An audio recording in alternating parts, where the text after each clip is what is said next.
Olá pessoal, sejam todos bem-vindos aqui à Sociedade Chesterton Brasil, no nosso canal, onde nós sempre que trocamos uma ideia, conversamos um pouco, trazemos novas ideias sobre G.K. Chesterton, ou não tão novas assim, mas pelo menos vamos fazendo um elenco de ideias, tá? Se você ainda não conhece o canal, não deixe de conhecer os outros conteúdos. Para você que gosta de conteúdo sobre Chesterton, a gente sabe que pela internet muitas pessoas fazem um trabalho muito legal de introdução, só que a gente há algum tempo já está trabalhando o autor, então nós estamos indo um pouco ou muito além da introdução em vários tópicos acerca da obra de Chesterton. Então não deixe de conferir os outros conteúdos desse canal, inscrever-se e também compartilhar se gostou, né? E também clicar no sininho para ser notificado e assim por diante, certo?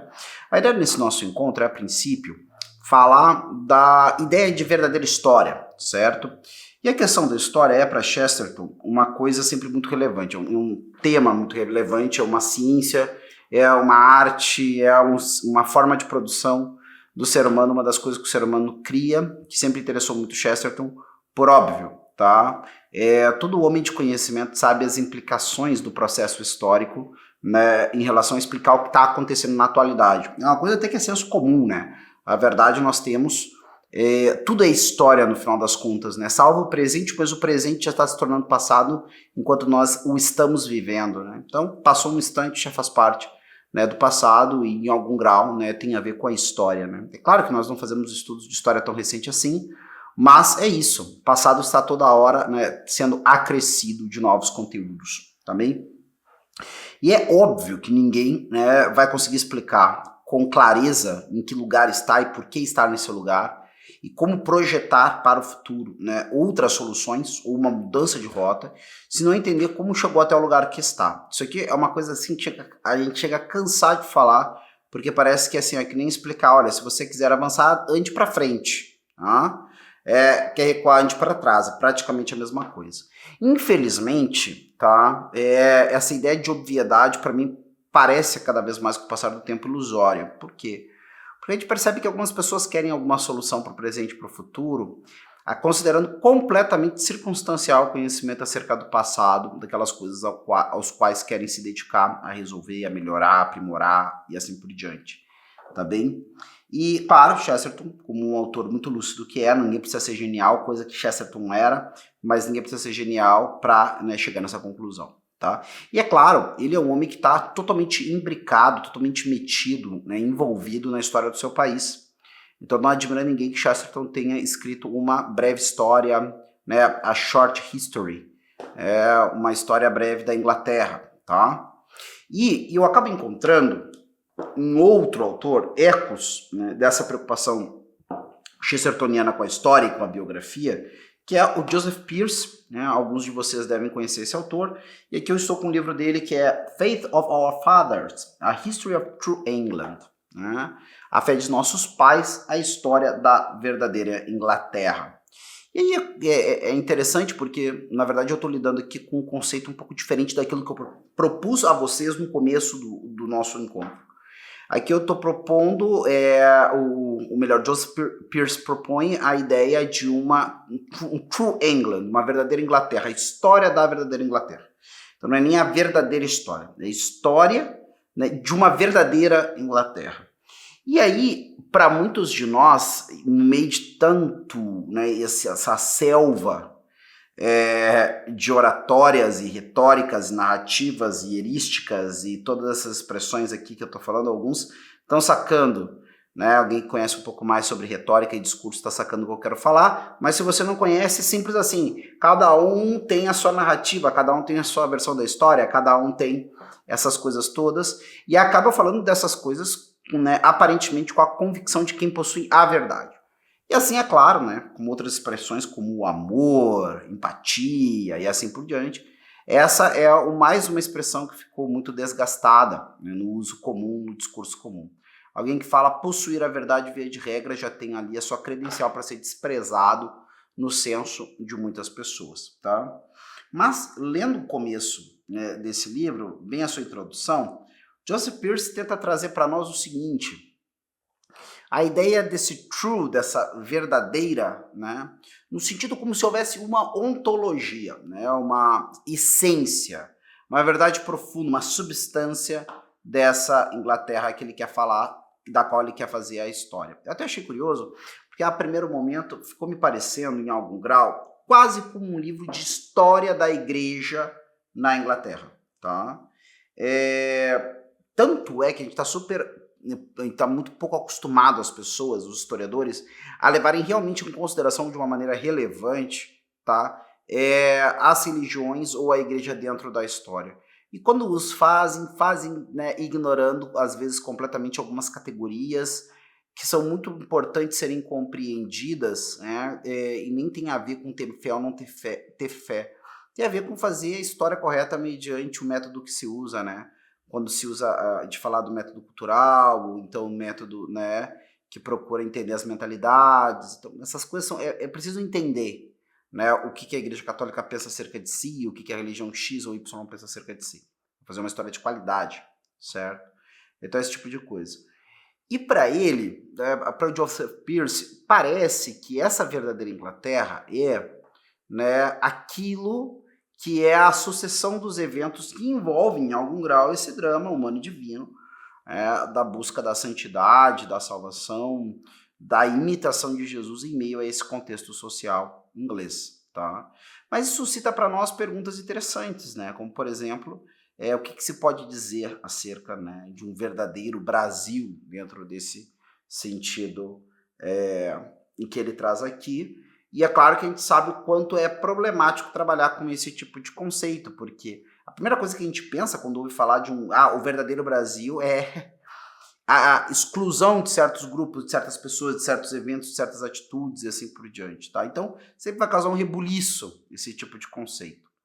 Mas o que a gente pode pegar aqui, sem polemizar demais e sem entrar em polêmicas que acabam sendo infrutíferas, especialmente para um momento de conversa ou de aula que é tão breve como o nosso, tá? É a ideia de que existem coisas que parecem serem são eventos nevrálgicos mais importantes, são eventos decisivos, né, como alguns diriam, tá? E esses eventos sempre vão partir de uma espécie de seleção, né? Existe uma seleção por parte do historiador do que é considerado muitas vezes, afinal de contas ele não vai escrever, não tem como escrever uma obra, alguns até tentam em algum grau, mas geralmente alguém quer ser suficientemente sucinto para ter esperança de que alguma pessoa vá ler a sua obra integralmente, né? Então é impossível ou altamente não recomendável, né, que um historiador tente registrar todos os eventos pertinentes a todos os recortes dentro de um apanhado histórico. Então, na verdade, essa coisa de selecionar eventos e fatos sempre vai fazer parte, né, do fardo do historiador, né, que procura narrar algumas coisas. Por quê? Qual é que é a grande necessidade disso, pessoal? Porque para eu chegar em algum lugar onde eu compreendo alguma coisa de novo, né, acerca do passado, e que pode se tornar, né, algo que me ajude a compreender melhor o presente, eu preciso de uma certa linha lógica, uma certa linha narrativa. É assim que geralmente o conhecimento ele acaba se estruturando. Vamos falar sobre a questão do comércio no Brasil. Então, quem foram os primeiros comerciantes, o que vieram para cá, vieram comerciar de que forma, quem interagia com eles, qual era o mercado ao qual eles, né, estavam voltados e assim por diante. E aí eu vou procurando, então, lidar com esses fatos. E aí eu vou mostrando como a história do comércio no Brasil se desenvolveu, chegou no lugar que teve, seus reveses, seus avanços, seus pontos fortes, seus pontos fracos, assim por diante, tá? E assim eu consigo dizer alguma coisa de objetivo sobre um processo do passado, certo? O generalista pode nos trazer uma série, o generalista que escreve sobre história geral, tá? Tenta explicar toda a sociedade, ou toda a sociedade num tempo, certo? Então, ele não vai falar só sobre os comerciantes do século XVIII. Ele vai explicar como é a família, como é que é os comerciantes, como é que é o governo, como é que eram as formas culturais, as festas, celebrações, religião, tudo mais. Ele vai tentar abarcar tudo isso no seu livro. Vocês percebam que, por óbvio, ele vai ter que aprofundar, né, muito menos esses tópicos do que se ele trabalhasse só com um deles, certo? Isso é evidente. E existe muitas vezes livros assim que, quando bem feitos, na maioria dos casos, dão muito bem conta do recado. Dão para a pessoa comum, que não é um especialista nem está dedicado a isso, uma compreensão adequada sobre como as coisas aconteciam mais ou menos. Agora, tem coisas que só através de um estudo especializado eu vou conseguir, né, discernir. Então esse que é o grande é o grande negócio desse estudo especializado. Ele consegue me trazer uma linha que me conduza a uma conclusão que eu consigo mostrar quais são os elementos da equação, tá? É isso, sobretudo, tá bem? Então, agora, evidentemente, dentro dessa seleção, eu parto de um ponto de vista, né? Eu parto de mais do que um ponto de vista. Eu parto de uma visão de mundo, uma cosmovisão, poderia chamar assim, certo? Ou seja, não tem como, né, um materialista histórico, alguém que parte de certos pressupostos ligados, por exemplo, à reflexão de Karl Marx e outros ideólogos, né, e dentro desse campo próprio, né, chamados assim pela prática de filósofos, tá? Aí claro que aqueles que digridem da visão de mundo, da visão de homem, isso não vai querer muitas vezes contrapor, dizer, não, nem sequer são filósofos. Bom, a gente está falando no sentido muito amplo, né? Não é a restrição de o juízo de uma escola sobre a outra, tá? Então, no sentido amplo, tá? Refletem e assim por diante. Bom, de toda forma, esse cara não vai ter o mesmo tipo de visão do que tem, por exemplo, um Christopher Dawson ou alguém que parte da premissa que o Christopher Dawson parte, que é o quê? Que o grande elemento relacionado à motivação humana profunda, né, fazedora de civilização, é o elemento religioso, é o elemento transcendente, é o elemento imaterial, certo? Que não é a mesma visão acerca de homem que vai ter, por exemplo, um freudiano, ou então, e assim por diante. Vocês conseguem compreender, tá? Então é evidente que na hora de selecionar os eventos que são fundamentais, aquilo que ninguém pode deixar de compreender sobre a história, né, de qualquer processo, de qualquer grupo, de qualquer civilização, certo? Ou então, a maneira como eu vou dizer isso, eu posso colocar alguns eventos na jogada ou tirar. Ou eu posso colocar os mesmos eventos que aquela pessoa que tem outra visão de mundo que eu, mas com certeza não vou apresentar a maioria deles sob o mesmo aspecto, com os mesmos elementos, ou chamando a atenção para as mesmas coisas, tá? Por isso que é muito interessante quando a gente propõe aqui a ideia de ler aquilo que Chesterton escreveu, ou em termos de biografia, ou em termos de tentativa de aproximação histórica, tá? A gente tem aqui publicado o texto de Chesterton sobre Dickens.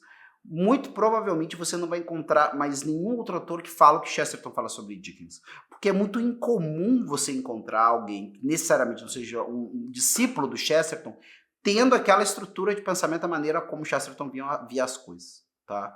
Só isso já é motivo suficiente para, por exemplo, se você é um interessado em Dickens, não poder passar ao alto o livro de Chesterton sobre Dickens que nós publicamos aqui, né? Por exemplo, tá? Para falar uma dessas coisas.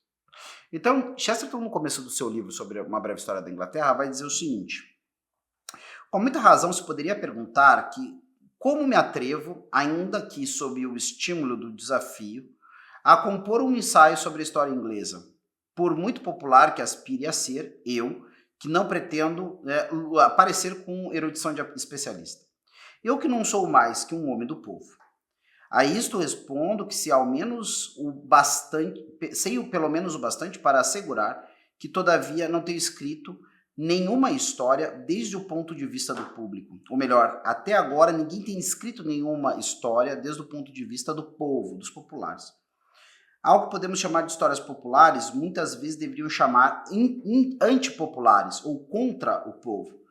Todas, quase sem exceção, estão concebidas contra o povo. Ou o ignoram, ou tentam demonstrar muito esforçadamente seus erros. Verdade é que Green chama ao seu livro de Pequena História do Povo Inglês, contudo parece haver parecido que o povo que importava pouco o nome que se desse. Chama, por exemplo, a Inglaterra puritana a uma parte de sua obra, e Inglaterra nunca foi puritana, tão justo seria chamá-la de puritana como chamá-la de francesa. Ao advento de ao chamá-la de chamar a França de puritana à vinda de Henrique de Navarra. Com igual razão, um historiador do Partido Liberal poderia então intitular a Irlanda puritana ao momento sobre as campanhas que aconteceram em Wexford e Drogheda. O que Chesterton está querendo dizer aqui? Perdão, estou fazendo meio que uma tradução simultânea do texto em espanhol, tá? Mas, sobretudo, certo? O que ele quer dizer? Ele chama a atenção para o fato de que, muitas vezes, essas ditas histórias populares, elas partem daquilo, né, que é não um senso comum. Né? E muitas vezes é isso que acontece. Você vê mais de um intelectual, ou mais de uma pessoa dentro de um campo especializado, de qualquer âmbito da ciência, mas parece que com um pouco mais de liberdade pela dificuldade de eu enclausurar, né, em experimentos ou equações as ciências humanas, querendo dizer ao homem comum, né, que o que ele pensa ser o certo ou o errado é uma alienação e vindo com uma série de teorias ao qual esse homem comum não tem a grande capacidade de cotejar, certo? E aí a gente, o que quer dizer isso? Não tem grande capacidade de criticar. O cara parte da premissa que existem certos autores, esses autores são apresentados não de maneira em justificar, logicamente, o que eles estão dizendo, mas muitas vezes com um elemento de autoridade. Algumas pessoas sim procuram, né, apresentar a lógica de cada autor, então dizer aos demais que, olha, a partir disso, um cara lógico, um cara que vai para um caminho bacana, vocês concordam? Concordamos.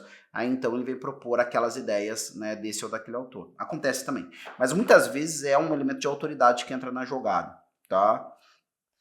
E esse homem comum tem duas opções. Ou se contrapor aquilo e ser considerado um crédulo, um anticientífico ou assim por diante.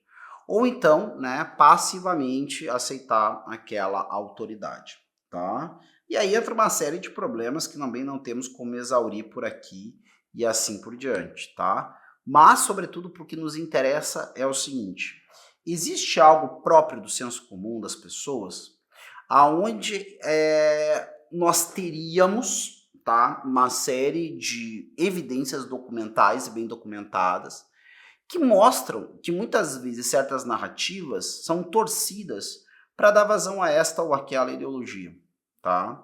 Um elemento que ele coloca, por exemplo, é a ideia de que a Idade Média era um local onde as pessoas só conseguiam direitos se elas tivessem, por exemplo, aquilo que tinham os nobres, os barões, tá? E aí o exemplo clássico da Magna Carta, como se a Magna Carta fosse uma coisa, né, completamente extraordinária ao tempo, né, da monarquia medieval inglesa, da monarquia do século XIII e assim por diante. Mas Chesterton vai refletir uma coisa que é muito verdadeira. De fato, a Magna Carta, pelo tipo de limite que queria colocar ao rei, não pode ser colocada meramente como algo igual a todas as outras cartas de concessão, privilégio e assim por diante que se dava na época e que a gente vai explicar um pouquinho melhor o que é em seguida. Ela realmente é um documento singular. Ela coloca limite ao rei e ela diz ao rei como as coisas devem ser em termos de que elas também não devem ser. Ou seja, não é só o que o rei pode fazer, mas é sobretudo aquilo que ele não pode fazer, que está presente na Magna Carta. E não é o rei concedendo privilégios aos outros, mas é os outros dizendo que o rei não pode ter todos os privilégios que ele acredita. Porém, existe toda uma estrutura de concessão, né, de cartas e benefícios, e cartas patentes e assim por diante, que está na base, né, de todos esses acordos que começam a surgir com o renascimento das cidades no medievo, também no medievo inglês. Então, ou seja, eu falo somente daqueles que são os grandes documentos, né, que interessam aos grandes homens, porque na verdade os principais beneficiados pelos documentos como a Magna Carta são pessoas que já têm uma série, né, de possibilidades em seu tempo que homens, né, abaixo deles na escala social não tinha. Mas aí Chesterton argumenta, mas por que eu não falo da história de conquista de direitos por parte dos carpinteiros, dos comerciantes, daqueles que fazem barris, das pessoas que comerciam vinho e assim por diante. Ou seja, ao invés de fazer uma história que sirva ao homem comum tomar consciência de como, quando ele se agremia, se organiza e se estrutura, né, ele mostra, né, à sociedade e inclusive aos nobres e pessoas de alta classe na sociedade o quanto se depende dele e o quanto ele não vai deixar a roda girar, né, enquanto essas necessidades não forem atendidas, tá? Eu acabo dizendo que somente os poderosos são as pessoas capazes de lutar contra os ainda mais poderosos. E no final das contas não se deve esperar nada dessa sociedade, porque dessa sociedade nada veio, e aí é perceptível o fato, né, de que você empurra as pessoas para a revolução. Você empurra as pessoas não para tentarem agirem em meio ao sistema estabelecido de direitos e deveres e que pode e deve ser reformado de tempos em tempos. Não, você diz, nada vem desse sistema, porque nunca veio, só você sendo nobre, um barão, alguém desse tipo, para conseguir os seus privilégios ou conseguir os seus direitos. Como vocês não são, vocês já sabem qual é o caminho, tá? E nisso que Chesterton comenta que, na verdade, é uma história contra o povo, uma história anti o povo, muitas vezes que é apresentada, onde o povo aparece, muitas vezes em algumas narrativas, sem capacidade de organização, sem receber nenhuma forma de respeito ou consideração, né, dos seus direitos ou da sua voz por parte da autoridade, aonde existe uma completa alienação, onde as pessoas não sabem o que fazerem para se organizarem, quando nunca foi necessariamente desse jeito em vários lugares. Né? Aliás, diga-se de passagem, a impressão que se tem é que o controle que o Estado pode ter hoje em dia sobre as pessoas é muito maior do que foi no passado, certo? Inclusive ele vai dizer assim, olha, os homens ingleses não são informados das liberdades, das principais liberdades que conquistamos e que gradativamente vamos perdendo dia após dia. Né? Então é esse tipo de coisa. E aí nós temos, né, a figura do Joseph Pearce com o seu texto sobre a história da Inglaterra, onde na verdade também aqui vigora a sua visão de mundo, tá? Que é a visão de um mundo de um homem católico, mas que vem com um argumento que vale a pena ser escutado, na minha opinião, porque é muito razoável. Boa parte daquilo que fez a Inglaterra ser a Inglaterra e deu bases, né, aquilo que ela se tornaria na posteridade mesmo depois da Reforma Protestante, acontece na essência por causa da implicação do cristianismo e mais propriamente do catolicismo em meio às suas bases culturais, legais e assim por diante. Então, essa verdadeira Inglaterra estaria entranhada, né? Só seria possível aquilo que o inglês conhece como inglês, verdadeiramente o que é o melhor, né? Porque o catolicismo foi lá e, né, acabou fecundando as instituições, né, que já havia na ilha e assim por diante. Mais de uma delas, porque nós temos que lembrar que ali houve, né, uma evangelização que foi dos bretões, e ali floresceu sim, né, uma Britânia romana, né, bastante relevante, bastante feliz nessa experiência, mas depois também houve um outro momento de evangelização novamente, certo? Que é o momento da evangelização dos anglo-saxões.